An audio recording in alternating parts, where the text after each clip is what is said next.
Hey guys, welcome back. We're gonna go ahead and run through Master Temple of the Spider here. I've got a group that we're not an overpowered group. My character is going to be functioning as the healer, and to some extent the tank. This is a real simple dungeon for the most part as far as mechanics go. There's lots of ads. They have lots of health, and they do a fair amount of damage. You guys want to speed run through this. You're going to want to buff each other, debuff. As you see, we got warlocks using Pillars of Power, the warlocks using Dread Theft, but they just don't have the damage to get it done. This is really important, as in all dungeons. If your group is not overpowering the dungeon, your tank and your healer are going to be key aspects to the dungeon. Right now, one of our Dungeoners is back actually at the start of the dungeon. We're doing this currently with 3 people. Bridget over here is functioning as our tank. I'm doing the heal tank. And we're just going to slowly mosey through this dungeon. It's going to take a little bit longer than normal, but I mean, this is what a lot of average players are going to be looking at. This is what your everyday player is going to deal with. You're not going to get carried through. As you guys have already learned, I'm sure that top elite players like to play with other top elite players, and if you're not X gear score with X blah blah blah, they don't want to take you through. That means these dungeons are going to take longer. Those people are looking to do these dungeons in 10 to 15 minutes. They don't want to do them in like just this dungeon alone right here. I'm going to guess it's probably going to take us 15 minutes to get through the dungeon, and then probably about 10 minutes with the boss fight. The boss fight might not be as bad. It really comes down to who dies and when they die. Watch out for the dangerous cliffs. You can just fall off. You always want to make sure you go down the right path. Try to stick tight with your group. If you are not the tank, or you are not a strong enough defensive character like myself, don't run ahead. You will die. You really want to make sure your group is together for this sort of thing. Old school rules for dungeoning are real simple. If you pull it, you tank it. I've always lived by that. This is a shortcut right here. A lot of people will want to skip that fight. You notice those spiders when I jump down? I'm making sure everybody else jumps directly down on top of me, and then we go downstairs, not up. That's going to shave off a couple of minutes from this whole dungeon run. Top players will want to do this all the time. Depending on who I'm with, I don't care if I pull that fight. It's really not that bad, but if you're going to run Temple of the Spider a lot, I mean, it's just math. Shaving off 10 seconds is 10 seconds. If you run it 1,000 times, you just shaved off an hour more. It's pretty important. So just get used to taking that shortcut is what I would recommend. Look for it. Again, if you accidentally pull it, just say something to your group or run and catch up to your group. You'll notice I'm over here pulling the next pile while they're fighting those ads back there. They actually did not need to fight those ads over there. They could have just stayed away from them. There's a couple of ads that tuck off into different corners that you don't need to worry about. As long as you stick towards the main path, it speeds it up. Every little bit counts. If you save yourself 10 seconds per combat and there's 10 combats along the way, you just saved off almost 2 minutes. Over 1.5 minutes. And if you're going to do 100 runs, you just saved yourself 1,300 minutes. It's 200 hours of playing. Over the course of the next few months, you're going to run this a lot. It does add up. Every little bit does. This is the first boss. He hits fairly hard, and he's going to summon a lot of ads. This is if you're a ranger and you stay back too far, the ads will run up on you and they will mess you up. Currently, I'm using my healing warmth and my burning guidance. Anytime I attack the boss, it heals everybody, which causes damage, which is causing me to pull aggro.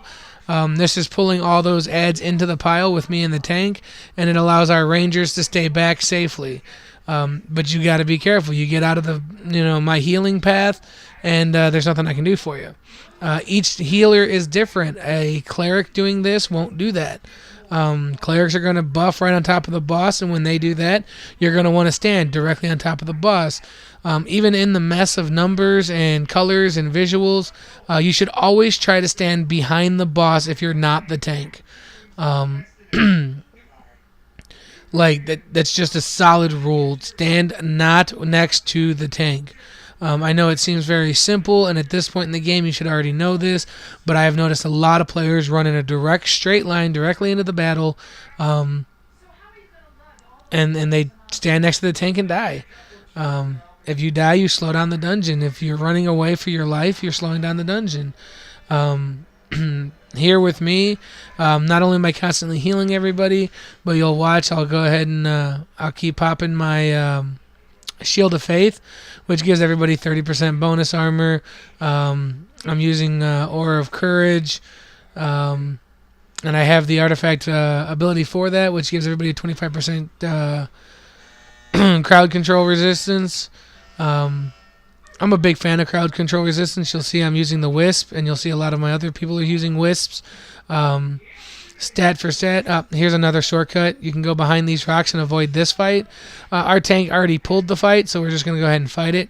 A lot of people will want to avoid this fight by going behind the rocks.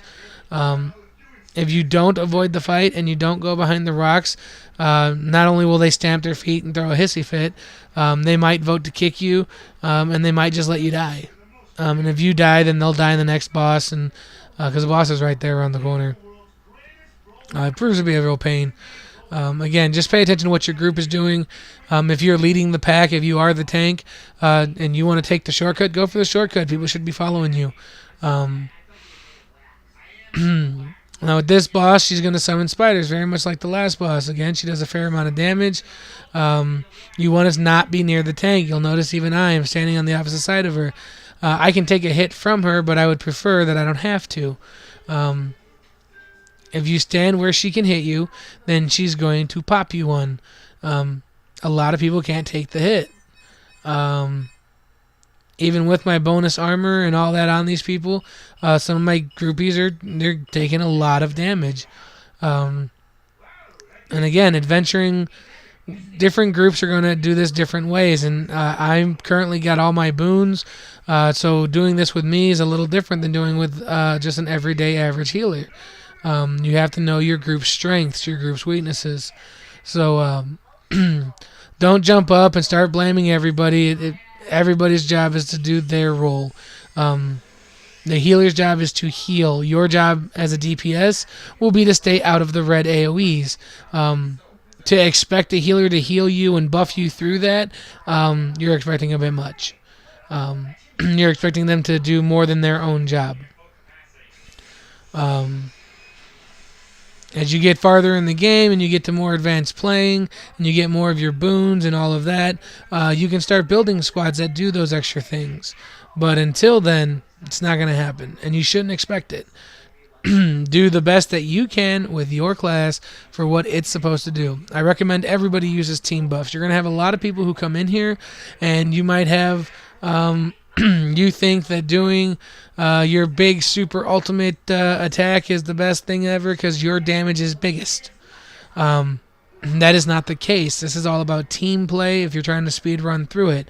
Things like Battle Fury from a Great Weapons Fighter, I'm a big fan of it. It increases your damage, and then it increases all of your teammates' damage. A lot of Great Weapons Fighters don't use that. For dungeon running, it's amazing. There's every class has got a few different ones. Wraith's Shadow from Warlocks, it's not often used. Dread Theft here, you see we're using a lot of Dread Theft.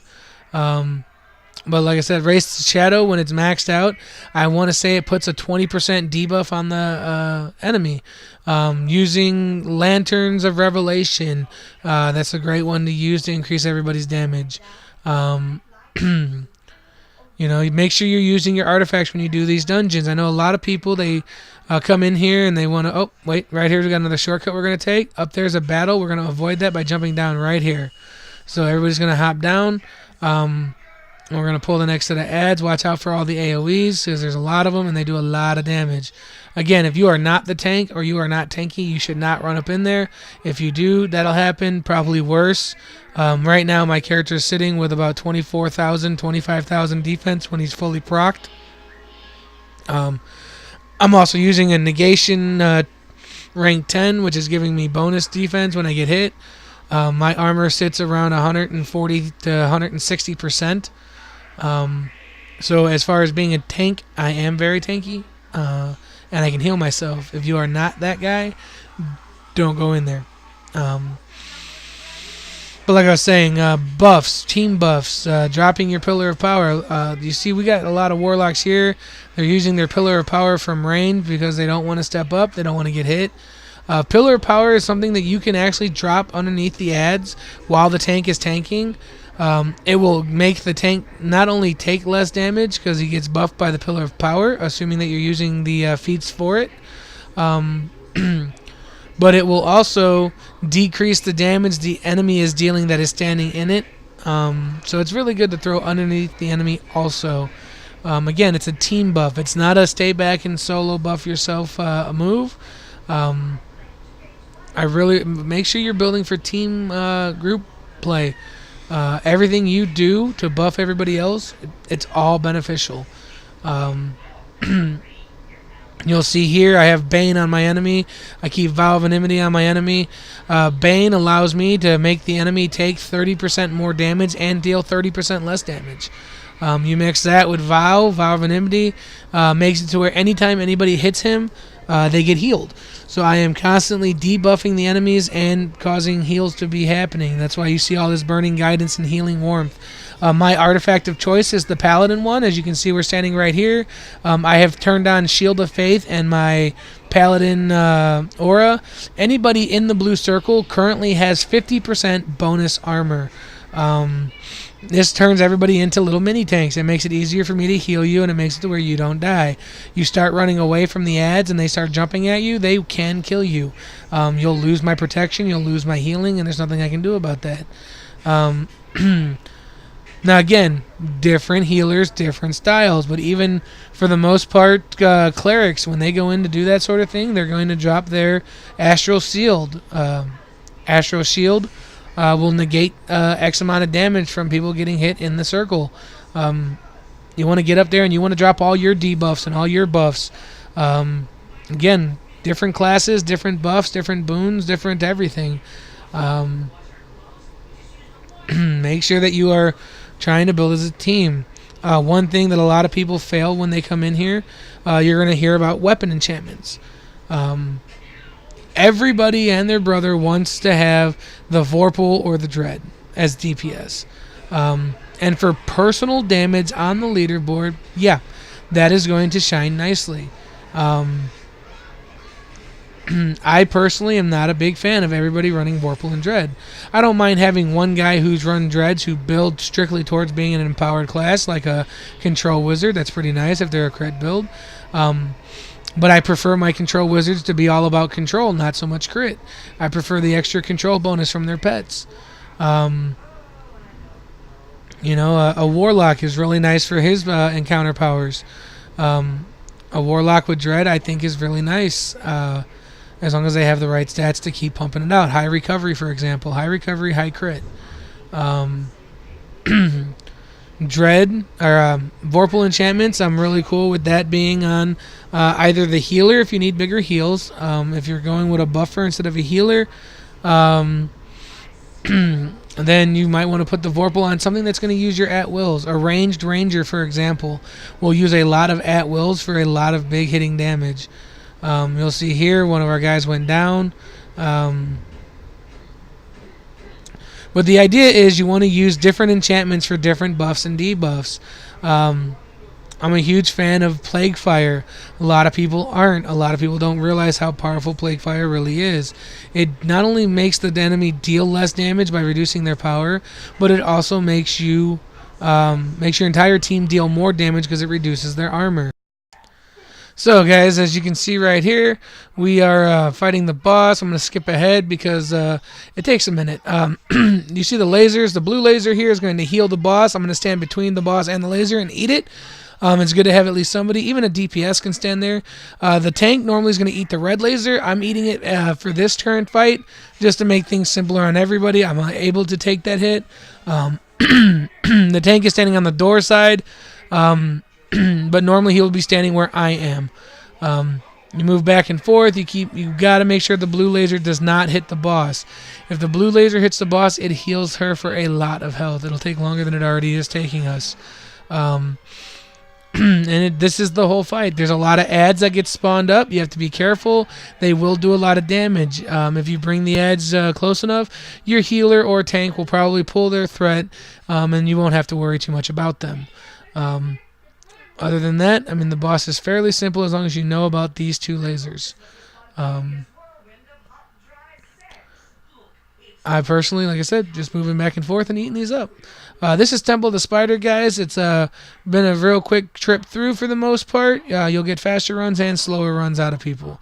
You get your cachet of the Protector for your first Master Dungeon. And, of course, you can go check your chest and grab your elemental gear. It's great for some salvage. Hope you guys enjoyed. Have a great day.